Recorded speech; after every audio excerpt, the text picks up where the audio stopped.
Continuamos aquí en esta segunda jornada del BNew. Enmarcado dentro del concepto B-Digital, nos encontramos con el Big Data. Es un área inacabable porque cada vez vamos encontrando más aplicaciones que se le pueden dar, por ejemplo, la seguridad, la salud, el tráfico. Algunas de ellas las hemos estado viendo en el panel anterior. En este espacio lo que vamos a hacer es analizar cuáles son los modelos de negocio que está despertando precisamente este uso del Big Data y por qué todas las empresas deben subirse al carro del Business Intelligence para seguir siendo competitivas, pero también cómo tienen que hacerlo y cuáles son los retos a los que se van a enfrentar.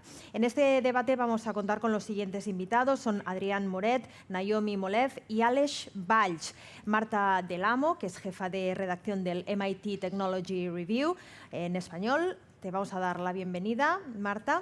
Es una periodista científica con más de una década de experiencia en los que ha trabajado para diversos medios, como por ejemplo el Diario Público, también para el CSIC, por ejemplo. Además de periodista, también es ponente en temas de innovación y, como decíamos, va a ser la moderadora de este debate. Marta, bienvenida cuando quieras. Muchísimas gracias. Gracias a todos por estar aquí, ya sea presencialmente o... ¿Se me oye bien? No sé si hay igual un doblaje. ¿Todo correcto a nivel técnico? Con esto de la pandemia está siendo un poco raro hacer este tipo de eventos, pero bueno, muchísimas gracias a los que estáis allí presencialmente, incluido a Aleix, que hemos podido estar contigo debido a la situación, pero bueno, es un placer saber que se pueden hacer eventos híbridos y que nos podéis estar viendo también desde casa. Como comentábamos, este panel va a girar en torno al Big Data y bueno, probablemente os estaréis planteando por qué Big Data cuando el tema del dato es algo de los que ya se habla desde hace muchísimos años, ¿no? Bueno, pues lo que estamos viendo es que todavía hay empresas a las que les cuesta hacerse a la idea del valor que tienen sus datos y no solo del valor para generar nuevo negocio, sino que ya tienen que utilizarlos no como ventaja competitiva, sino como algo estratégico para poder estar al día, para poderse mantener al día de la velocidad a la que va el mercado. Y para expresar y explorar todas estas posibilidades y los retos vamos a tener con nosotros a 3 expertos. Voy a empezar con el primero. Vamos a tener al Chief Data Officer del portal inmobiliario Servi Habitat, Adrián Moret. Adrián, hola, que también está desde casa. ¿Qué tal? En segundo lugar, tenemos a la creadora de comunidades de datos y análisis, People Strategist, y miembro del Comité Ejecutivo Global de Women in Big Data, Naomi Molife. Welcome, Naomi. Thank you for having me. Hola. En los que estáis allí, pues podéis verle físicamente al CEO y fundador de la consultora especializada en adaptar a las empresas a la era digital, Liquid, Aleix Valls. Aleix, ¿qué tal? Espero que estés disfrutando de Barcelona más que nosotros. Sí, seguro. Seguro. Bueno, pues bienvenidos a los 3. Estos son los 3 expertos que nos van a traer de la mano sus experiencias directas, sus consejos, los retos a los que se han enfrentado. Y bueno, pues nos van a ayudar a entender por qué es imprescindible que las empresas se suban al carro del Big Data. Si os parece, me gustaría empezar con una pregunta un tanto genérica, ¿vale? Pero me gustaría que le dierais, saber qué le diríais a una compañía que todavía no se ha planteado explotar sus datos. Aleix, como tú estás allí, si te parece, vamos a empezar contigo. Perfecto. Pues a la pregunta, y siendo muy conciso, ¿no? Yo lo que le diría es, primeramente, cuál es el motivo, ¿no?, de por qué no explotar los datos cuando, como bien apuntabas, es algo que ya es vox populi, ¿no?, que detrás de tus datos o en tus datos existe posibilidad de nuevo negocio, posibilidad de mejor optimización de tus procesos de producción. Por tanto, alguien que no lo esté utilizando hoy, seguramente la pregunta sería ¿por qué? Tiene que haber una razón, porque me cuesta entender que haya compañías hoy en día que tengan una razón para no explotar su Big Data. Al revés, lo que tenemos hoy seguramente serán muchísimas razones para poder aprovechar los datos de nuestro negocio. Y más allá del por qué no, a partir de ahí entonces intentar entender cuál es la situación realmente de su estrategia de datos, ¿no? Hoy tenemos estrategias comerciales, tenemos estrategias de operaciones, estrategias financieras. Hoy más que nunca, o que diría que casi de forma natural o imperativa, hay que tener una estrategia de datos en nuestra compañía porque el dato forma parte o debería formar parte de un proceso estructural de nuestro modelo de negocio. Muchísimas gracias, Aleix. Es estratégico, ¿no? Nos lo acaba de decir. No es por qué usarla, sino por qué no la estás usando. Nos quedamos con esa píldora. Naomi, please, can you continue? in question? Okay, I think there's two sides to this. So there's the customer side where we are talking about listening to your customers and hearing hearing them. So what has been happening is that companies have been hearing their customers, not necessarily listening to them. And we now have the opportunity to listen to our customers via the behavioral data that they are giving us. You know, in terms of if you're booking a flight, for example, you're getting airlines that are now crafting personalization journeys for each of their customers, looking at their specific needs and catering to them, not necessarily saying, okay, Naomi is a female in this age group, you know, and we think that this is what she wants. They actually know what I will need, and they are able to cater to me. There's also identifying the risks. You know, in terms of how do we actually look at the risks that we are faced with internally in our business as well as in the market. Then there's the operational side where we are talking to talent management practices that are now changing. We are now seeing that companies can identify the skills within their businesses using the data that is in-house by mining it, by analyzing it, and understanding where the gaps lie, understanding how far you know, we can go with the skills that we have based on the strategy that we have, understanding what type of senior skills or, you know, any other types of new technology skills that we require, understanding also that, you know, we are now starting to see that even the culture in our businesses, it's no longer going to be what we tell investors. It's actually going to come from the data that we've been collecting. And it's going to come to a point where investors will want to see that type of data to say, are you actually, you know, operating in the culture that you've been selling to us? Thank you very much. Nos quedamos con esta parte de eso, no oír al consumidor, sino escuchar realmente lo que nos tiene que decir, algo que una información que está escondida en los datos, y mejorar sobre todo nuestros procesos internos de negocio. Por último, pero no menos importante, Adrián. Bien, yo les recomendaría quizás empezar con un caso de uso, no necesariamente grande, pero sí que empezar ya, ¿no? Porque las oportunidades son claras, tanto para reducir costes como para incrementar ingresos, ¿no? Esto es conocido. Y además de esto, yo lo que querría resaltar es que hay una serie de retos, como desplegar tecnología o incorporar a profesionales con el talento para trabajar los datos. Y sobre todo, quizá el reto más importante, que es un cambio cultural, ¿no? Que consiste un poco en dejar de lado las corazonadas o reducir las corazonadas para incorporar intuiciones basadas en datos, ¿no? De una manera más empírica o más científica.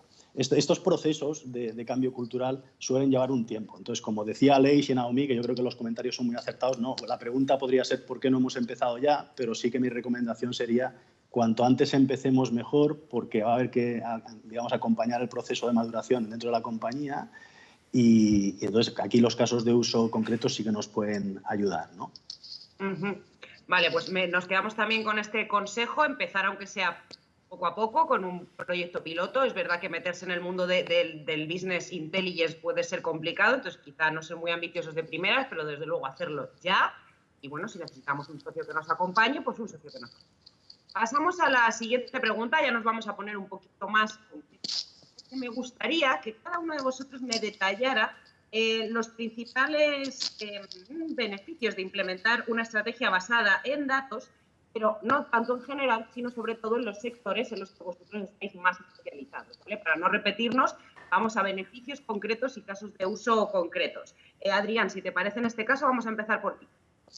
Bien, a ver, yo desde el sector inmobiliario en el que trabajo diría que las herramientas de valoración de inmuebles son un caso de uso muy potente, ¿no? Pensamos que es un sector en el que cada unidad vendida es diferente. Hay múltiples factores que afectan a la formación de precios, y antes la única manera de saber, digamos, el precio de un inmueble era recurrir a un profesional cualificado, a un tasador, ¿no? Ahora, desde hace unos años, existen cada vez más herramientas de evaluación masiva que lo que permiten es, a través del uso de datos, de múltiples datos, pensad que una vivienda puede ser la orientación, los materiales, la distancia a un colegio, estamos hablando de decenas, centenares de datos. Con estas herramientas se puede obtener una valoración aproximada, ¿vale?, del inmueble. Hay que conocer sus limitaciones también, pero es algo que nos permite en un tiempo muy rápido y con menor coste obtener valoraciones.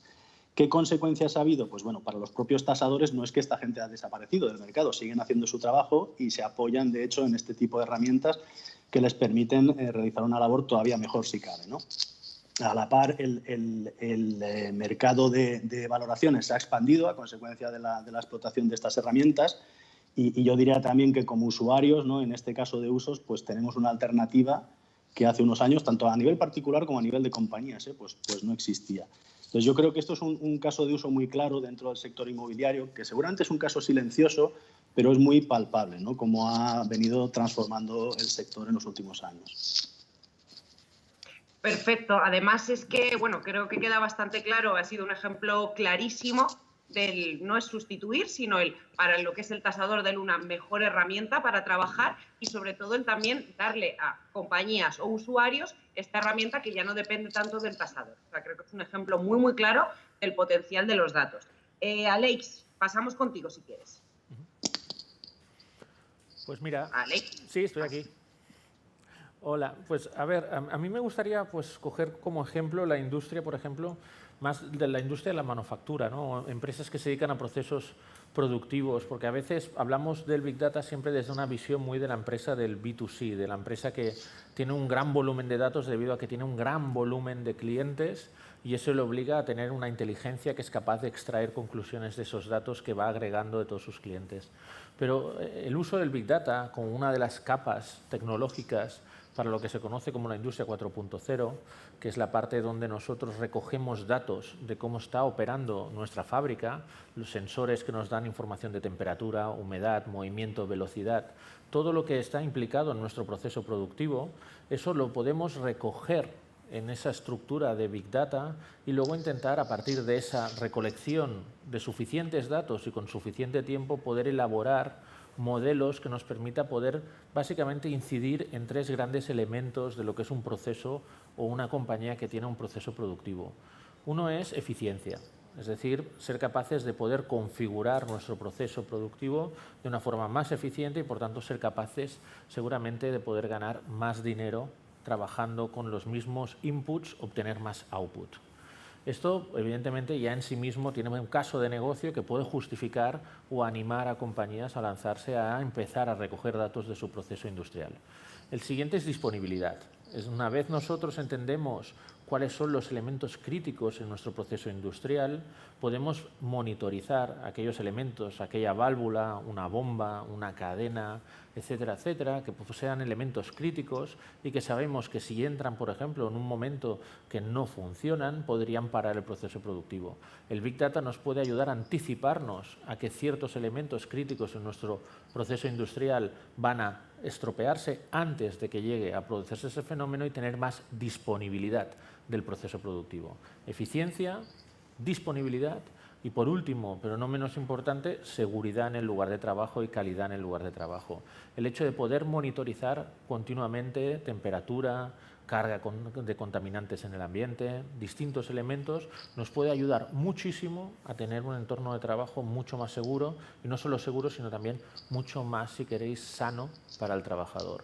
Esos serían principalmente tres de los grandes, yo pienso, atributos que le podemos dar a casos de uso del famoso Big Data en algo que a veces no parece tan obvio como es un proceso industrial donde los datos no los generan los consumidores, sino que los datos los genera el propio proceso que estamos ejecutando continuamente.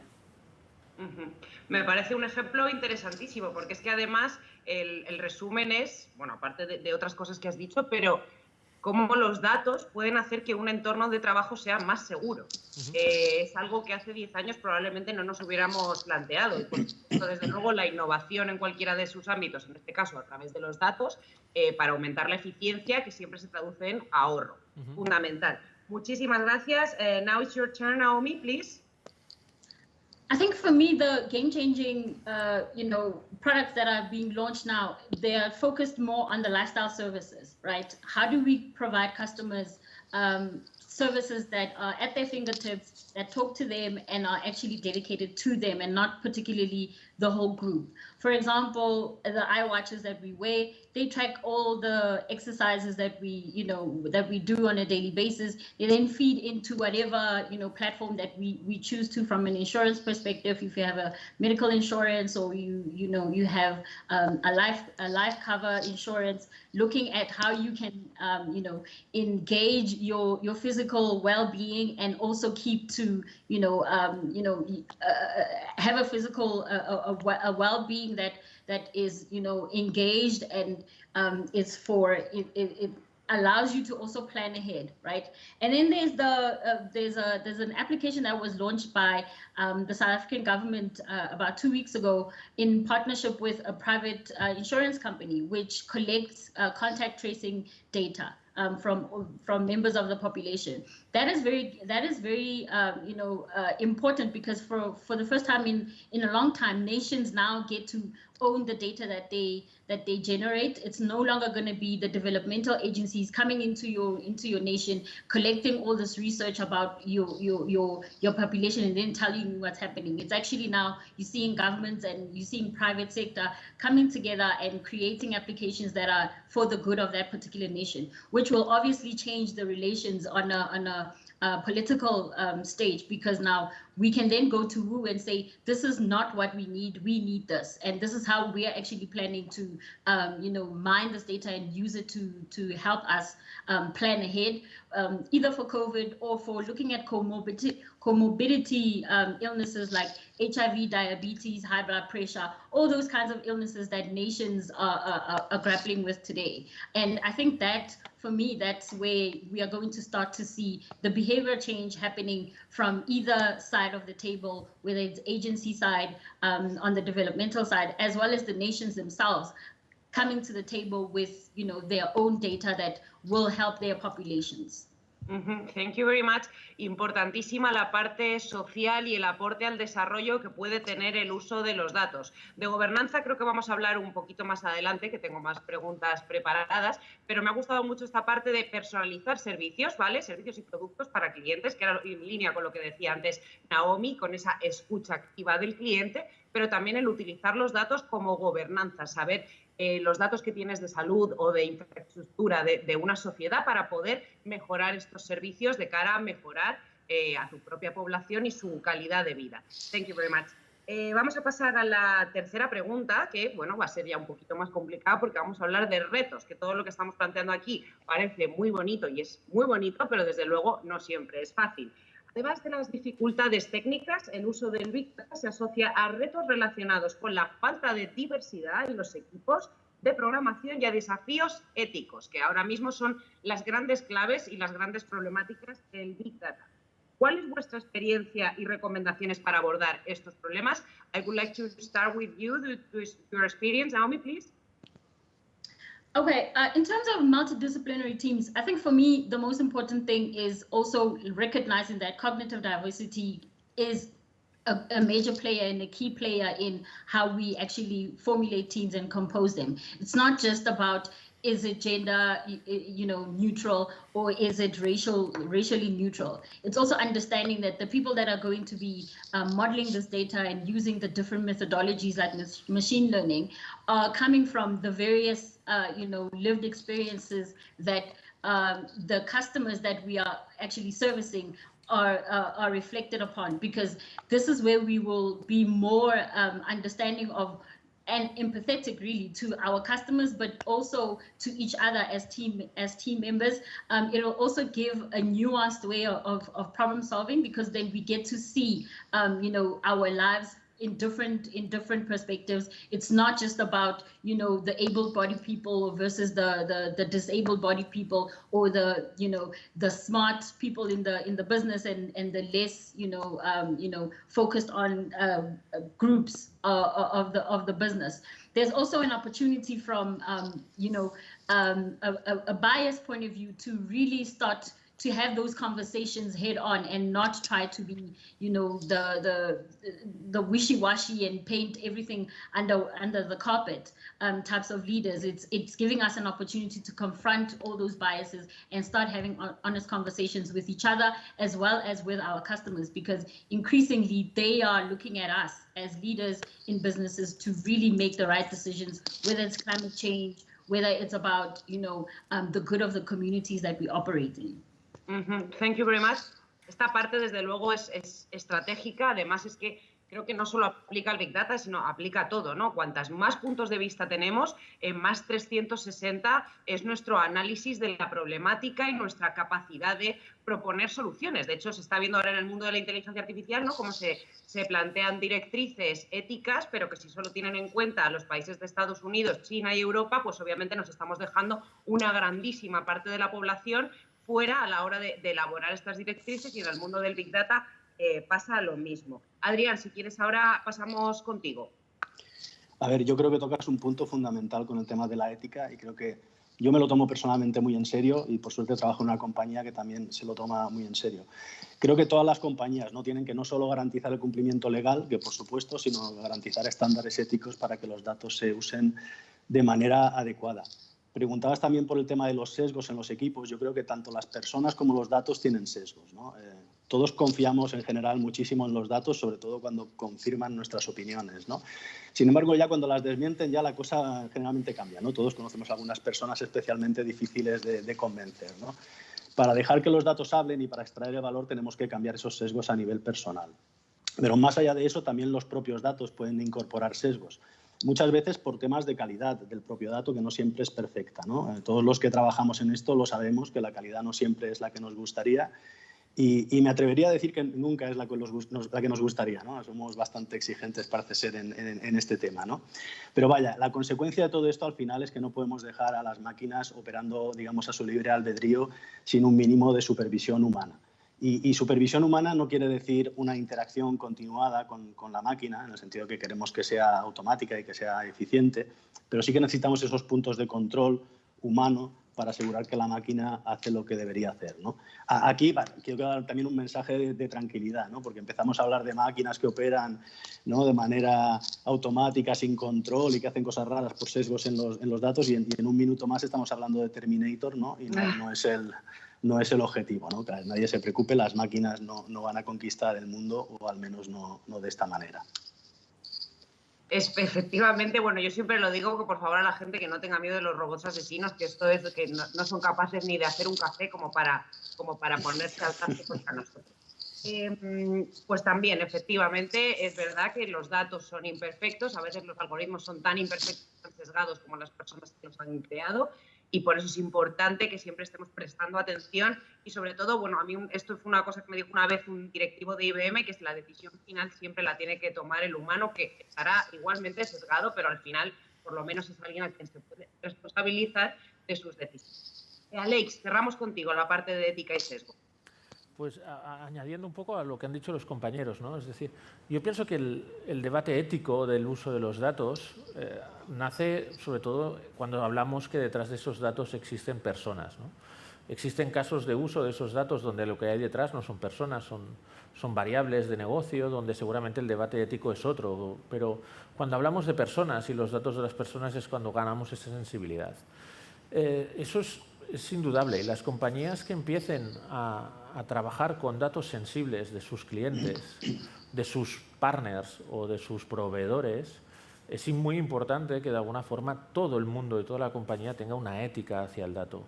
No podemos pretender poner los datos a disposición de una compañía para que puedan hacer en autoservicio consultas y procesado de los datos si no estamos muy convencidos que nuestra organización tiene una ética muy bien establecida sobre cuál es el uso que van a poder hacer nuestros trabajadores de esos datos para extraer conclusiones de negocio que luego necesitemos para algo.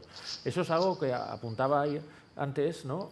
Que es cómo de alguna forma generamos ese cambio cultural hacia una empresa que tenga una estrategia de datos en el centro de su negocio, cómo ganamos esa sensibilidad de qué es posible y qué no es posible hacer con el dato, porque la verdad es que técnicamente casi todo va a ser posible de poderse hacer con esos datos. Y va a ser esa barrera ética que ponga la compañía la que va a establecer cuáles son los límites de qué es posible y qué no es posible dentro de nuestra política de gestión de esos datos, en particular en datos que al final son personas las que de alguna forma están vinculados a ellos. Eso sin duda. Sobre el sesgo de los algoritmos, yo ahí siempre me sale una duda, ¿no? El algoritmo no tiene sesgo porque no tiene ética. Para tener sesgo necesita ser un ente que tenga un código ético. Si no, te es imposible, por definición, tener un sesgo, porque no tienes valores éticos contra los que producir sesgo. Entonces, no es que el algoritmo esté sesgado. A veces utilizamos esta expresión y para la gente que un poco, a lo mejor, no está familiarizada cómo funcionan este tipo de tecnologías, puedes caer en esa visión de que lo malo es la máquina. No, la máquina es absolutamente neutra, porque no es ella la que está dotada de ética y que le hemos programado unos valores éticos a esa máquina contra los que discrimina qué es bueno o malo. Siempre seremos nosotros.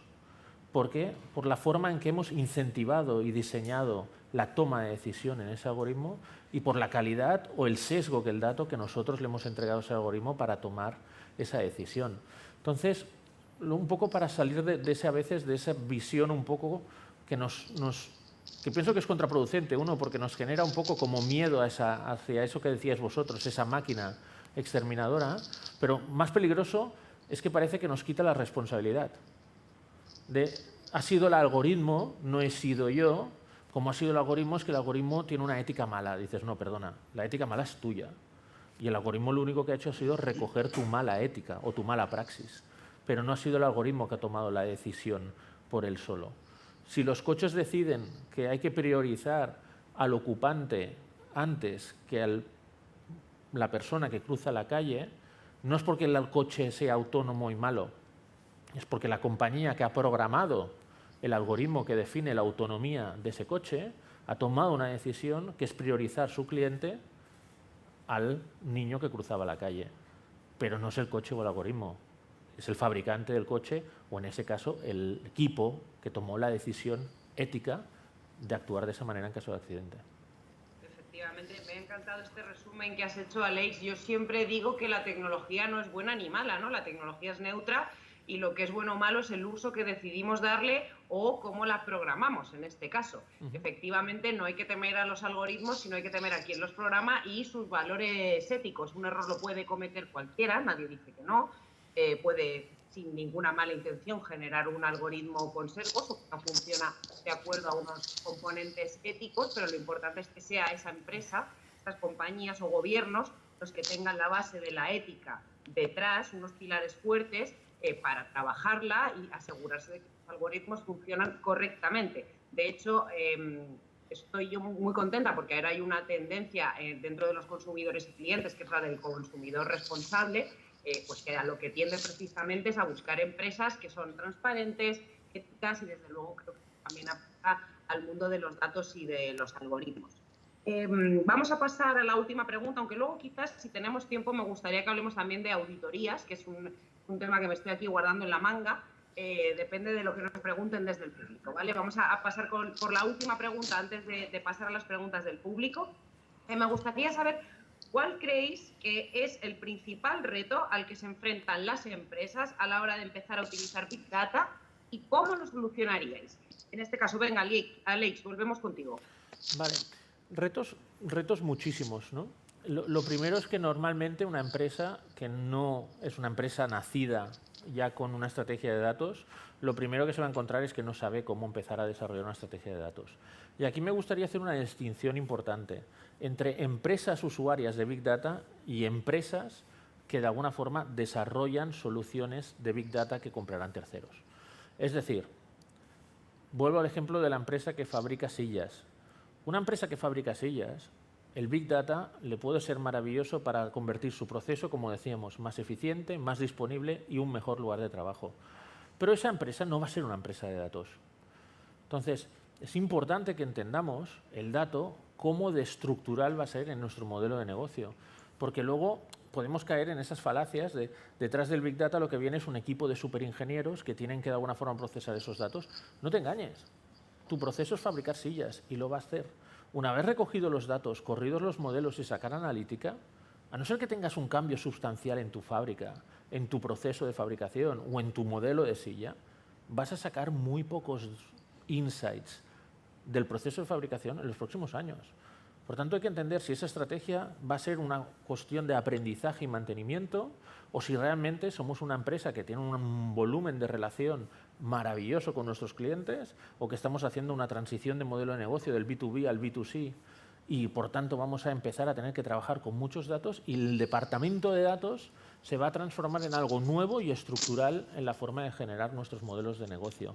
Ahí, entonces, sí que hay que empezar a apostar por traer talento nuevo, hay que empezar a invertir en activos propios de la compañía para hacer un proceso de construcción de un universo de datos que corresponda, pero si no, si nuestro core no va a ser el dato, sino que va a ser parte que forma parte de nuestro, de alguna forma, desarrollo de negocio, lo que hay que intentar es buscar una estrategia suficientemente ágil y liviana. Y hoy, gracias al software as a service y los modelos de suscripción, el cloud, hoy podemos desplegar una estrategia de datos de una forma relativamente sencilla, sin grandes inversiones y acompañado de partners que son los que nos pueden ayudar a acelerar ese proceso de empezar a ver algo. Apuntaba antes en el panel un quick win, un proyecto pequeño, suficientemente ambicioso para demostrar a la organización que esto de los datos está dentro de nuestro alcance, que no es rocket science, sino que somos capaces de poder empezar a utilizar el dato con un beneficio claro, directo. Y esto es algo que, por mi experiencia trabajando con muchas compañías, o hay un convencimiento desde el top management de apostar y empoderar un equipo para ser capaz de demostrar a la organización que de los datos se puede sacar negocio, o es muy difícil que este proyecto vea la luz y sea realmente transformador. Vale, me quedo con esta parte de, bueno, el principal reto o el primer paso, desde luego, es que la empresa se plantee qué estrategia quiere seguir, para qué quiere usar esos datos, y creo que sí, que nos lo había comentado precisamente antes Adrián, quizá el empezar con un pequeño proyecto que demuestre que esto aporta valor, para ya luego hacer esta transformación cultural que puede seguir a pequeña escala en el caso del ejemplo de las sillas que nos contabas, o replantear toda la estrategia de un negocio. Antes de seguir, me gustaría animar al público a que los lance preguntas, porque me están chivando por el pinganillo que de momento no hay ninguna, y de verdad que estaríamos encantados en saber qué dudas tenéis y en intentar responderlas, ¿vale? Así que os animamos a que lancéis preguntas. Seguimos con este tema. Mira, vamos contigo justo, Adrián, que como habías comentado el tema de los pilotos, cuéntanos un poco la parte de retos. A ver, yo creo que en el tema de retos, para mí, sin duda, es el cambio cultural, ¿no? Un poco el secreto, si queréis, vamos a revelar un secreto, ¿no?, sobre Big Data, y es que la clave son las personas realmente, no es la tecnología, no son los algoritmos, las matemáticas, todo esto está muy bien, a mí me encanta, me apasiona, o sea, de hecho me apasiona tanto que trabajo en esto, pero es verdad que sin incorporar a las personas en general en la organización es muy difícil que una estrategia de datos vaya adelante, ¿no? No se trata de coger, digamos, a especialistas en datos, ponerlos en una sala, ¿no?, preferiblemente pues en un sótano, ¿no?, darles una tecnología y esperar a que saquen un conejo de la chistera, ¿no? Generalmente quieres involucrar a toda la organización, o a parte de la organización al menos, hacerlos partícipes de lo que estás intentando lograr. Sobre todo porque las preguntas tienen que salir del negocio, ¿no? Y desde los datos, con pura analítica, se pueden obtener conclusiones, pero es importante involucrar a todas las personas que van a formar parte de este desarrollo para entender realmente dónde están las claves de negocio, ¿no? A tu pregunta de ¿y cómo se puede abordar este reto? Pues bueno, me imagino que hay muchas maneras de hacerlo. Yo os puedo hablar de mi experiencia en la compañía en la que trabajo. No diré que es la única manera de hacerlo, y ni siquiera me atrevo a decir tampoco que sea la mejor, pero nosotros hemos insistido mucho en comunicar en todos los ámbitos, no solamente a nivel de comité de dirección, que por supuesto es importante, pero también a nivel de calle, digamos, y utilizar esta comunicación para identificar potenciales casos de uso. Esos casos de uso, de nuevo, como decíamos al principio, ¿no?, si son casos pequeños, quick wins, ¿no?, que nos pueden permitir mostrar el valor del dato, incluso en temas muy acotados, que verdaderamente no van a organizar una revolución en la compañía, pero que sí aportan valor a determinadas áreas, esto hace que poco a poco vayas cogiendo inercia, ¿no?, y que el cambio vaya calando en la organización y que la gente empiece a ver a los datos y a las personas que trabajan esos datos, ¿no?, como, ostras, es que me podéis ayudar con este tema, o mira, he tenido esta idea, vosotros cómo lo veis, ¿no? Cuando empiezas a crear estas dinámicas, yo creo que es donde empiezas realmente a desarrollar valor, ¿no? Nosotros todo este proceso lo hemos estructurado de alguna manera y a ver, a falta una palabra mejor, ¿no?, y que nadie se me ofenda, lo llamamos procesos de evangelización, ¿no? Venimos con nuestra buena nueva de los datos, ¿no?, y vamos un poco explicando pues en diferentes áreas que tenemos, que podemos aportar y preguntando cuáles son los casos de uso, ¿no? Que potencialmente pues cada área puede tener dentro de una organización. Muy interesante, o sea, de hecho no sé si os estáis dando cuenta, pero en un tema tan técnico como podría ser el Big Data, de momento dos de los mayores retos que estamos viendo es el planteamiento estratégico y el cambio cultural dentro de las empresas, que son cosas que no tienen nada que ver con la técnica, ¿vale? Entonces pensamos en la importancia de las personas y de la mentalidad a la hora de aprovechar estas nuevas herramientas. Last but not least, Naomi, biggest challenge for companies. I think the biggest challenge for companies is, understanding that this is a multi-layered problem that we are faced with. It's not just the technology, it's not just the data, it's not just the behavior of the people, it's not just the processes. So we have all these three layers, which is technology, people, and the processes, right?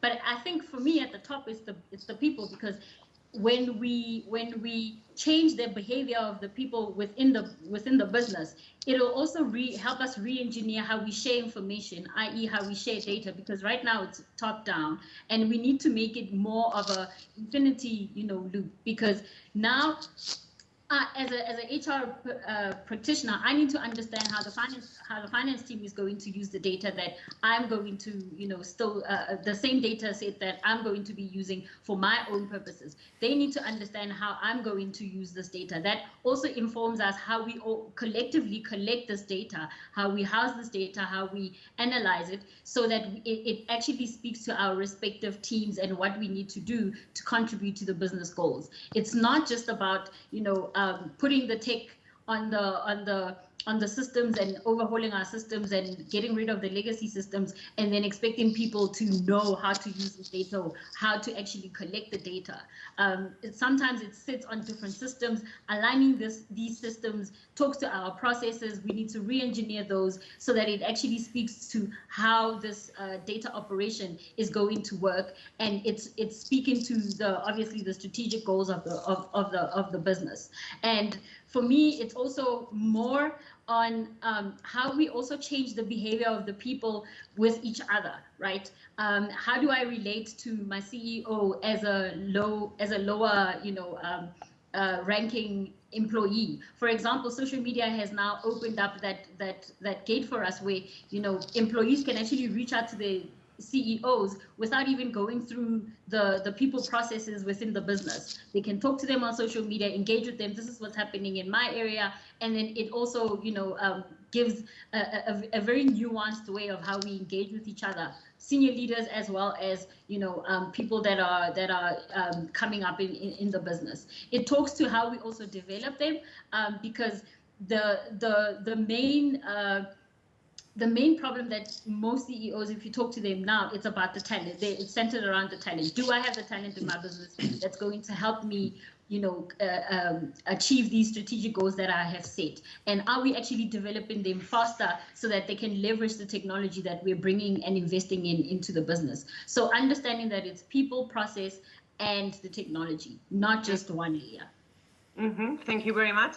Bueno, Naomi nos cuenta que son 3 capas, pero desde luego se ha centrado también en lo que es el tema cultural, ¿no? La información disponible para los equipos. De hecho, creo que esto igual vale para Big Data o vale para un montón de cosas más, y es así de sencillo. Si tú estás en una empresa y de repente te cambian un proceso, una herramienta y no te explican por qué, puede generar una reticencia o desde luego se puede perder valor. Si a mí me dicen que están fomentando un cambio de herramientas o que están persiguiendo un objetivo determinado, desde luego puedo modificar mi comportamiento para intentar impulsar este cambio. Entonces, fundamental el hecho de que pues tengamos estas conversaciones, estos cambios culturales, aparte de, pues como comentaba Naomi al final, pues también esta tecnología disponible y el talento necesario para poder implementar. Bueno, las preguntas que eran oficiales, las hemos terminado, y me chivan que no estáis haciendo preguntas desde el público. Vosotros os lo perdéis, porque ¿cuándo vais a tener a unos expertos como los que tenemos aquí disponibles para vosotros? Así que tenía yo guardaditas unas preguntas por si acaso nos faltaba tiempo, o sea, nos sobraba en este caso, así que vamos a disfrutar un poquito más de nuestros expertos. ¿Cómo puede identificar una compañía cuáles son sus datos más relevantes entre todos los que dispone? Naomi, please, if you want, we can start with you. Do you have you understood the question? I don't have an extra question. Okay, how can a company identify their most key data within all of them? Well, it depends on how you want to apply the data. You can't just say, I want to see this data because, for whatever reason. How are you going to actually, what is the business application of that particular data that you want to see? Because it also speaks to the insight that we can also derive, right? If we're using machine learning methodologies, we can also tailor them to the problem set that we are trying to solve for. The patterns that we are trying to see, what is the data actually saying to us? What is the patterns that are being revealed to us in terms of how we are actually operating? And is it in line with what we keep telling ourselves in terms of our culture, how we make decisions, and what is actually available in terms of information? So it's very, very difficult to say, companies need to just know that they need the data and this is how they should use it. We can't prescribe to that particular business because it also talks to competitive advantage. Are you paying attention closer to your own data versus the data of your competitors? Whereas in the ways that we've always done business, we've always leaned onto the management consultant firms to tell us what's happening around us, but we never really understood what's happening within our houses. So this also gives us, an opportunity to do that. Thank you very much, Naomi. Adrián, si quieres, como en Servia Habitat también trabajaréis con un montón de datos diferentes, o sea, como ejemplo, pero ¿cómo sé yo cuáles son los importantes? Yo creo que esta pregunta la reformularía y creo que la pregunta que uno debe hacerse es cuáles son los problemas de negocio o las preguntas que uno quiere resolver o responder. Porque una realidad muy cotidiana es que uno tiende a buscar respuestas sin tener muy claras las preguntas, ¿no? Yo tengo un montón de datos aquí, ¿cuáles son los buenos? ¿Qué puedo hacer con ello? Y bueno, creo que, haciendo mención a lo que comentaba antes Aleix, creo que necesitas tener una estrategia de datos en la compañía, tener unos objetivos claros, aterrizarlos quizás en casos de uso, unos cuantos, depende de cómo sea la organización. Y una vez tienes claras estas preguntas, esto es lo que tira un poco de cuáles son los datos necesarios, que pueden ser datos que ya tienes en tu organización y en ocasiones pueden ser datos que ni siquiera tengas, pero una vez tú tienes claro el problema que quieres resolver, puedes empezar a pensar en qué datos serían necesarios o creo que pueden ser necesarios para resolver estos problemas y los tengo o no los tengo en mi organización, ¿no? La clave es al final que las preguntas son las que conducen a las respuestas. Y en la formulación de estas preguntas, lo que decía antes, no es un tema en el que pueden participar exclusivamente a las técnicas.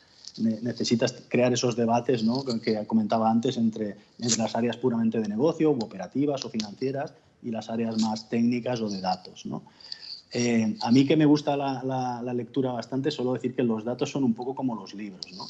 Si alguien me pregunta cuáles son los libros que debería guardar en mi biblioteca, ¿no?, pues hombre, depende, ¿no?, si te interesa la historia, pues guarda los libros de historia. Si quieres saber cosas de división celular, pues guarda los de biología, ¿no? Cualquier libro o cualquier dato puede ser interesante para la pregunta adecuada, pero si no tienes claro lo que te interesa consultar, es difícil que lo puedas responder. Adrián, y podríamos hacer el proceso a la inversa, porque tú me dices, voy a intentar resolver un reto y voy a ver si con los datos que tengo lo puedo resolver. Pero podría ser al revés, analizar qué datos tienes y ver qué cosas podrías sacar a partir de esos datos que no estás sacando ahora mismo. Sí, y se hace, es práctica habitual también, ¿no? Puedes llegar a obtener, digamos, intuiciones de negocio a base de explorar datos. Es más complejo, ¿no? Porque, digamos, es un juego de azar, ¿no? Me pongo a investigar ahí dentro y a ver qué encuentro y vamos a ver si se me ilumina una bombilla en un momento dado, ¿no? Y puedo encontrar un caso de uso a partir de esos datos. Para mí es un poco hacer el proceso al revés, ¿no?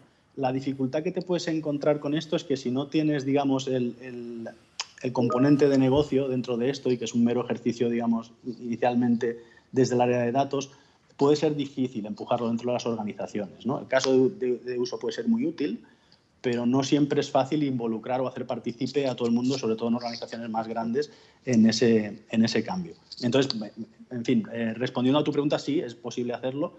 Lo único, yo creo que es más adecuado, una estrategia que conduce más fácilmente al éxito, el empezar planteándose las preguntas de negocio. Vale, gracias Adrián por estas dos estrategias, una más fácil que la que he planteado yo.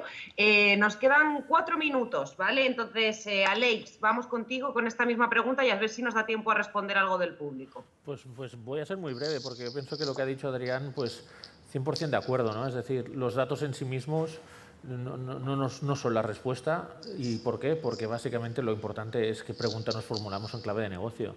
Y yo básicamente pensar que lo que es el Big Data y sobre todo la extracción de valor de los datos no es algo que puedas de alguna forma externalizar al 100%.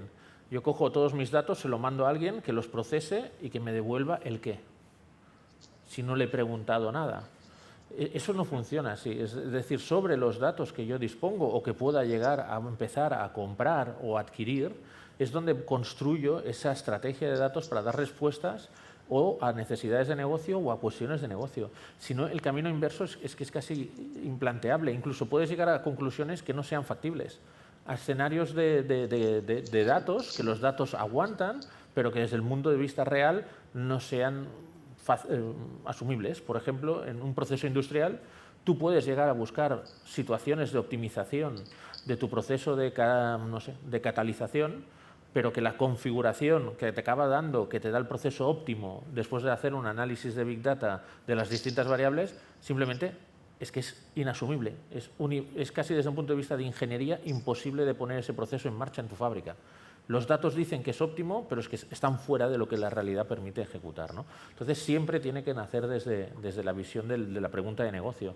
¿Cómo optimizo este proceso o cómo vendo más a este cliente? Vale, bueno, pues volvemos entonces a que yo no tenía razón. No se hace la pregunta al revés. ¿Vale? Quedaros con eso, que si no, nos pueden salir barbaridades. A ver, nos quedan 2-3 minutos. Han empezado a llegar preguntas del público a buenas horas. Vamos a responder a una muy rapidita que me ha parecido pues acertada teniendo en cuenta el contexto en el que estamos, que va sobre la realidad post-COVID. ¿Vale? Nos están preguntando cómo, a ver, espérate porque me han pasado además la pregunta en inglés, cómo podemos acercarnos a los datos para crear sinergias o perspectivas futuristas en la realidad post-COVID. Naomi, do you have access to the question in English or do you want me to translate it? Is that a piece of data has multiple characteristics? Yes. Okay, yeah, I see. 1 minute, please, 1 minute.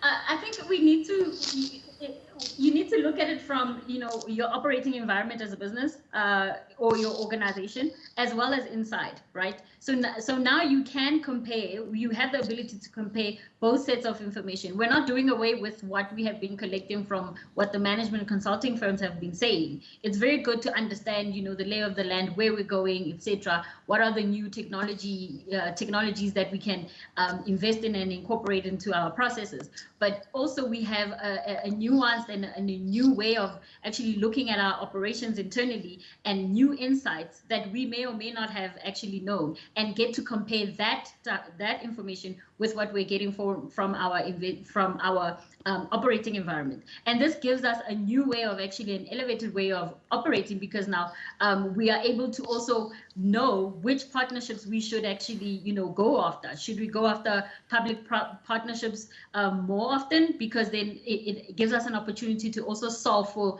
the environmental factors that we are all faced with. Ok, thanks, Naomi. A ver, Adrián, Alex, que nos estamos quedando sin tiempo. Brevísimos, por favor, para esta respuesta. ¿Quién quiere empezar?